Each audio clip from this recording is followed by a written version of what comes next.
Hey guys, gonna do a quick bike check on my friend's bike. It is a premium solo. Let's start at the front. Alright, we got stock alienation rim.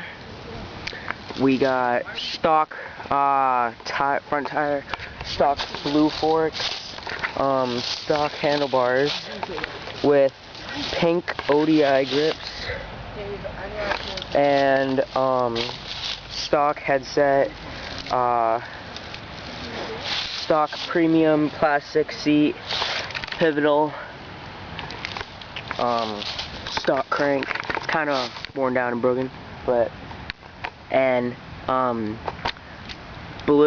light blue, Eastern PC pivotal pedals,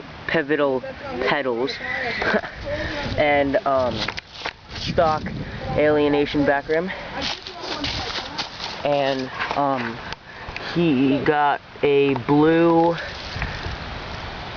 don't know if you can see it, KMC chain, and it just has like some stickers on it, like Rye and Monster. He has a bunch of those. And yeah, thanks for this bike check.